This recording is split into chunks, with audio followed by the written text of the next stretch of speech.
그래서 이제 임대인분을 먼저 보내드리고 돈가스 카레 대표님이랑 그 카페에 남아서 마저 얘기를 좀 해봤습니다. 결국은 이제 금전적인 부분에서 이제 생각지 못한 그 비용이 발생을 하다 보니까 그 부분을 좀 이제 상쇄시킬 수 있는 뭔가 그런 협의점을 찾아야 되는 상황이었어요. 그래서 뭐 덕트를 보통 이제 한 5층 높이로 올릴 때 추가적으로 들어가는 평균적인 비용이 한 2, 300만 원 정도 나오는데 그 예상 비용만큼 저희가 다른 이제 혜택을 좀 드릴 수 있도록 임대인과 협의를 해보겠다고 말씀을 드렸고, 돈가스 카레 대표님께서도 그렇게 좀 잘 봐달라고 말씀을 하시면서 저희도 이제 회사로 다시 복귀를 하게 되었습니다. 그리고 다음날 임대인을 직접 만나 뵈어서 좀 그러면은 원래 말씀하신 대로 5층으로 덕트로 올릴 테니까 그러면 이런 부분을 좀 협의를 해 주십시오 해서 받아낸 조건이 월세 10만 원을 깎고 그다음에 인테리어 공사 기간을 2주 정도 받는 쪽으로 협상을 이끌어냈습니다. 제가 굉장히 좀 쉽게 말씀드린 감이 없지 않아 있는데, 요 월세를 깎거나 혹은 이제 인테리어 공사 기간을 받는 것 자체가 굉장히 좀 힘든 부분이긴 합니다. 왜냐하면은 이제 임대인들 입장에서는 월세가 깎이면은 아무래도 이제 상가 수익률이 감소를 하기 때문에 건물 매가가 좀 떨어지는 측면도 없지 않아 있고요. 그 다음에 인테리어 공사 기간 같은 경우에도 기존 그 스십지 사장님이 만기가 많이 남아있는 상태에서 다달이 월세는 잘 들어오고 있는데 임대인 입장에서는 새로운 사람을 받아서 월세까지 깎아주고 그 다음에 인테리어 공사 기간 2주면은 약 80만 원만큼을 이제 덜 받으시는 건데 그 부분을 굳이 그렇게 손해를 보시면서 해줄 의무는 없으시거든요. 근데 이제 저희가 좀 잘 말씀을 드려서 들어오시려는 대표님이 어떤 분이고 어떻게 업장을 잘 운영하실 거니까 차라리 이제 좋은 그 프랜차이즈를 하나 받으셔서 오래도록 이제 운영을 한다면 좋지 않겠느냐, 그런 이제 좀 감성적인 부분도 이제 말씀을 드리면서 협상을 좀 이끌어냈습니다. 그리고 지금 이렇게 이끌어낸 협상 조건들을 돈가스 카레 대표님께 전달을 해드렸고요. 뭐 그분도 이제 계산기를 좀 이렇게 두들겨 보셨겠죠. 그래서 이 정도 조건이면 괜찮다고 하셔서 계약 일정을 잡으려고 하게 되었고요. 이 영농시장 스십지 자체가 저희 회사 중개법인 전속 매물이다 보니까 타 부동산에서도 손님들을 많이 보여드리는 그런 자리였어요. 그래서 뭐 서로 들어오겠다고 하는 그런 자리다 보니까 우선은 계약금 일부를 저희 회사 법인 에스크로 계좌로 걸어주시고 저희가 이제 매물을 선점하는 의미에서 돈을 보통 거는데요. 여기 걸어주시고 저희도 이제 광고를 일체 다 내리고 타 부동산 손님들도 다 배제함으로써 이제 돈가스 카레 대표님과 임대인 간의 요 계약 일정만 잡을 수 있도록 좀 집중을 하게 되었습니다. 계약금 일부도 저희가 받아뒀고 임대인에게 이제 계약금 일부를 입금해 드리면서 계약 일정을 잡기만 하면 됐는데요. 또 갑자기 임대인분께서 당장 계약금을 받지를 않겠다고 말씀을 하시는 거예요. 그러면서 본인이 생각해둔 특약이 있는데 그 부분까지 들어오시려는 임차인분이 이제 수긍하고 오케이 하면은 이제 계약 일정을 잡고 계약금을 받겠다고 하셨습니다. 그 전에 이제 송파구에서 직접 미팅도 하면서 나름 이제 협의가 다 됐다고 생각을 했는데 또다시 이제 특약 부분이 있다고 하시니 어떤 걸 좀 보내실까 저도 좀 걱정이 되기도 했는데 일단 보내달라고 말씀을 드렸고 내용을 한번 훑어봤습니다. 그래서 대부분의 이제 기본적으로 들어가는 특약 내용을 제외하고 임대인분께서 요청하셨던 특약이 4가지가 있었는데요. 첫 번째 특약이 뭐냐면 동일한 메뉴는 판매하는 것을 금한다. 가로하고 이제 돈가스와 카레 메뉴는 제외 이렇게 적혀 있었어요. 그리고 주류 판매도 일절 금지. 요게 이제 하나의 특약으로 들어가 있었고요. 두 번째 특약이 점포 내에 있는 창문이 하나 있었는데 옆쪽에 그 창문을 여므로써 냄새가 또 위층 주거단지로 올라갈 수 있기 때문에 창문을 사용을 금하고 폐쇄키로 한다. 이렇게 두 번째 특약이 들어가 있었습니다. 세 번째 특약은 주차장에 주차는 불가하며 오토바이도 주차장에 대는 것은 금지한다. 다만 점포 앞에는 주차가 가능. 이렇게 세 번째 특약이 들어가 있었고요. 네 번째 특약은 덕트 설치 시 임대인 입회하에 건물 미관을 고려해 직관을 페인팅을 하고 벽을 타고 5층까지 올린 다음에 이제 2마력짜리 모터를 설치한다. 이렇게 좀 디테일하게 들어가 있는 특약이 하나 더 있었습니다. 요 4가지 특약을 제가 이제 좀 정리를 하면서 임대인분이랑 한 번 더 통화를 했고 요렇게 이제 넣으시려는 이유를 여쭤보니 아무래도 이제 이 건물을 몇십 년 관리하시면서 얼마나 많은 세입자들을 받아보셨겠어요. 그러면서 이제 본인이 이제 좀 그 임차인분들을 최대한 배려를 해주시려고 했지만 그 과정에서 주변 상인들이나 위에 있는 주거 이제 임차인들한테도 좀 피해가 많이 가다 보니까 그걸 조율하는 과정에서 너무 이제 임대인분께서도 힘드셨던 거예요. 주차 문제도 그렇고 냄새 문제도 그렇고 건물 미관도 문제가 되고 그래서 이제 그런 부분들에 있어서 특약 4가지를 넣었다고 말씀을 해주셔서 저도 이제 알겠습니다 하고 이제 저희 돈가스 카레 대표님께 그 특약 내용을 조심히 이제 전달을 해드렸습니다. 대표님 입장에서는 그 전에 주말에도 임대인분과 만나서 또 나름 다 협의가 됐다고 생각을 했는데 또다시 특약 내용이 추가가 되니 당황하시는 기색이 좀 역력하셨어요. 그러면서 요거는 본인들 나름에는 그게 조금 독소 조항 같이 좀 느껴지셨는지 모르겠지만 그러면 단소 조항을 좀 달아달라고 말씀하셨습니다.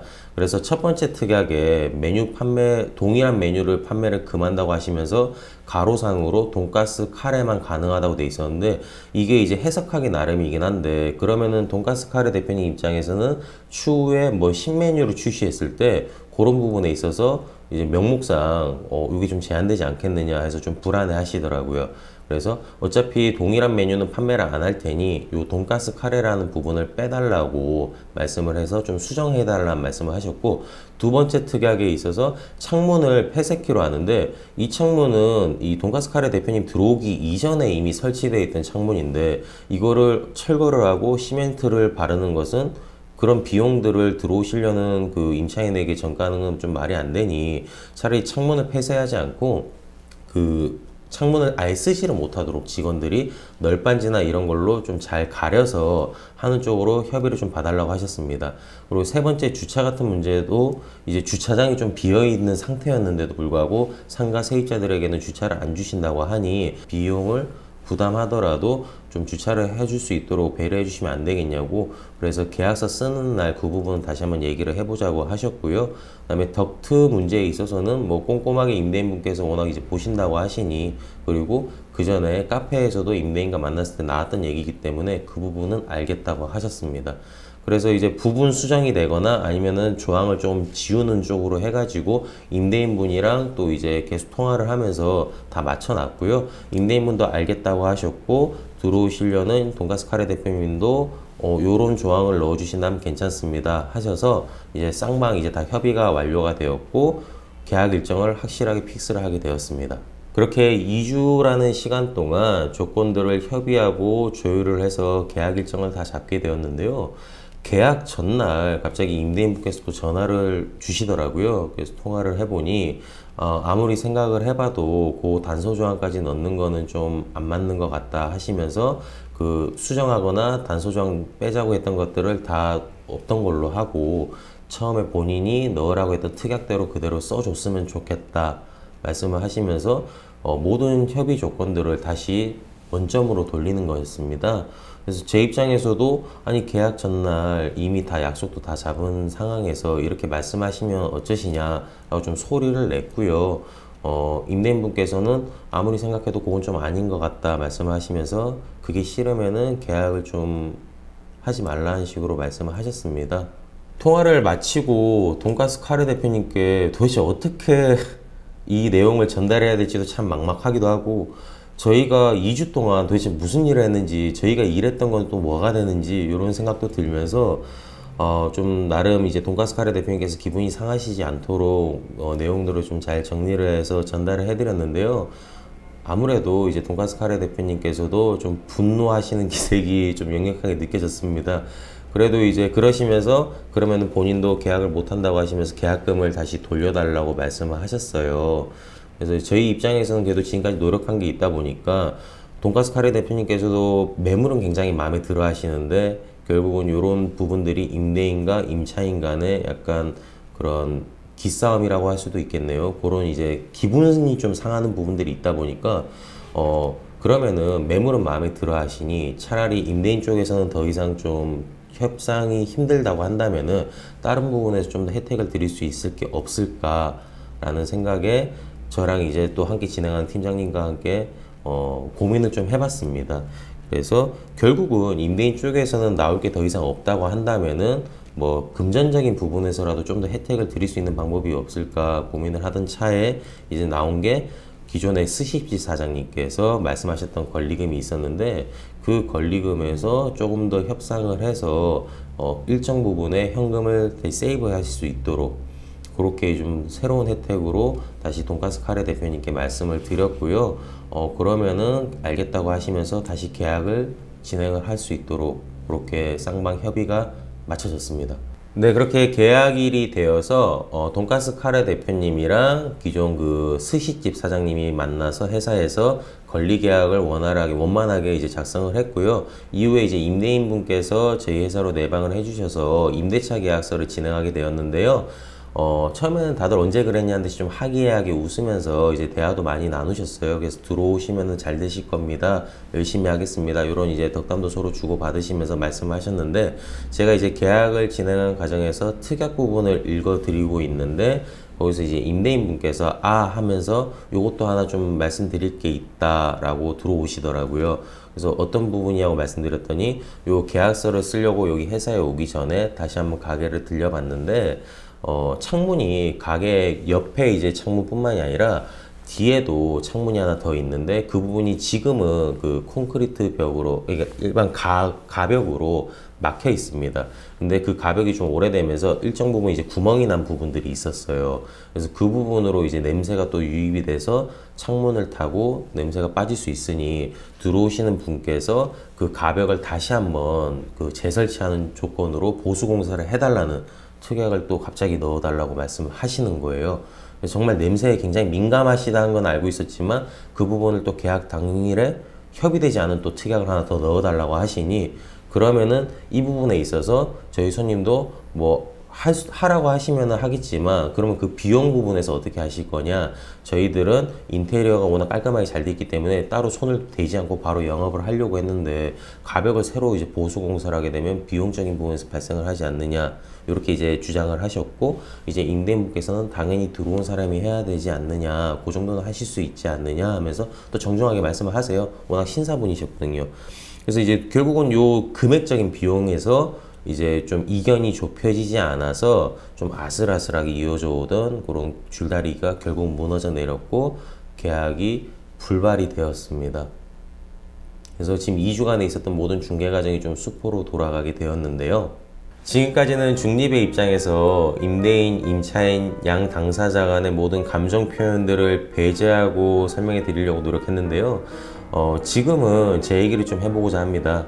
제가 수년간 중개를 하면서 정말 많은 사건 사례들이 있었어요. 근데 결국 노력을 해도 안 되는 건 안 되더라고요. 여러분들은 어떻게 생각하시나요? 한 가지 확실한 건 모두가 각자의 이익만을 고수한다면 타협점에 도달할 수 없다는 겁니다. 가운데서 중개를 하는 중개사의 노력도 물론 중요하겠지만 임대인, 임차인, 양 당사자가 서로 조금씩은 양보하고 배려하는 마음을 가지시면 좋을 것 같습니다. 그리고 중개사가 단순히 매물을 보여주고 계약을 손쉽게 쓴다고 생각하시는 분들도 많으실 텐데요. 실제로는 그 안에서도 양 당사자 간의 모든 조건들은 새롭게 던져지고 그 과정에서 조율하고 협의하는 그런 중개사의 노력이 꾸준히 들어간다는 것도 알아주셨으면 좋겠습니다. 오늘은 계약이 불발된 얘기를 해드렸는데요. 계약 실패 사례를 얘기한다는 게 쉽지만은 않죠. 그럼에도 불구하고 이 또한 상가를 구하시는 분들이 모든 분들이 경험하는 과정이기 때문에 이런 실패 사례도 분명히 도움이 되실 거라 생각해 본 영상을 촬영하게 되었습니다. 이상 상가 전문 공인중개사 박지섭 팀장이었습니다. 감사합니다.